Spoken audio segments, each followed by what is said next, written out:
आज के हमारे इस वीडियो में हम आपके लिए जितिया व्रत की कथा लेकर आए हैं। एक समय की बात है, नर्मदा नदी के पास कंचनवटी नाम का एक नगर था। नदी के पश्चिम दिशा में मरुभूमि थी जिसे बालूहटा कहा जाता था। वहाँ विशाल पाकड़ का एक पेड़ था। उस पेड़ पर चील रहती थी। पेड़ के नीचे एक खोखर था जिसमें सियारिन रहती थी। चील और सियारिन में गहरी दोस्ती थी। एक बार दोनों ने मिलकर कुछ स्त्रियों को जितिया व्रत करते हुए देखा।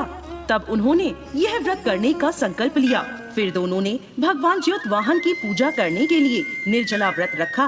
व्रत के दिन उस नगर में एक बड़े व्यापारी की मृत्यु हो गई और व्यापारी का दाह संस्कार उसी मरुस्थल पर किया गया। दिन बीतने के बाद जब रात हुई तब वहाँ मौसम खराब हो गया। बिजली कड़कने लगी और बादल गरजने लगे। वहाँ पर बड़ा तूफान आ गया। अब सियारिन को भूख लगने लगी। मुर्दा देखकर वो खुद को रोक ना पाई और उसने व्यापारी के शरीर को खा लिया और उसका व्रत टूट गया। पर चील ने संयम रखा और नियम व श्रद्धा से अगले दिन व्रत का पारण किया। फिर अगले जन्म में दोनों सहेलियों ने ब्राह्मण के परिवार में 2 पुत्रियों के रूप में जन्म लिया। चील बड़ी बहन बनी और उसका नाम शीलावती रखा गया। शीलावती की शादी बुद्धिसेन के साथ हुई। सियारिन छोटी बहन के रूप में जन्मी और उसका नाम कपूरावती रखा गया। उसकी शादी नगर के राजा मलाईकेतु से हुई। अब कपूरावती कंचनवटी नगर की रानी बन गई। भगवान च्युतवाहन के आशीर्वाद से शीलावती के 7 पुत्र हुए, पर कपूरावती के सभी बच्चे जन्म लेते ही मर जाते थे। कुछ समय बाद शीलावती के 7 पुत्र बड़े हो गए।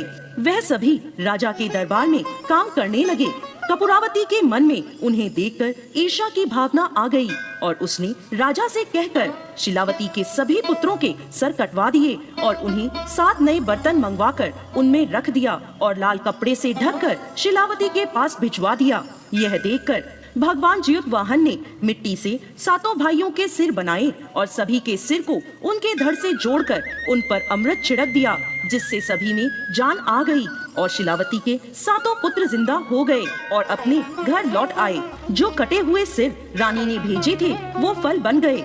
दूसरी ओर रानी कपूरावती शीलावती के घर से पुत्रों की मृत्यु का समाचार सुनने के लिए व्याकुल थी। जब बहुत देर तक कोई समाचार नहीं आया तो कपूरावती स्वयं ही बड़ी बहन के घर चली गई। वहाँ सबको जिंदा और खुश देखकर वो बेहोश हो गई। जब उसे होश आया तो अपनी बहन को उसने सारी बात बता दी। उसे अपनी गलती का पछतावा हो रहा था। भगवान ज्योतवाहन की कृपा से शीलावती को पूर्व जन्म की बातें याद आ गईं।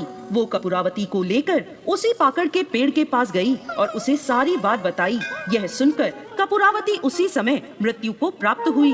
जब राजा को यह खबर मिली तो उसने उसी जगह पर पाकड़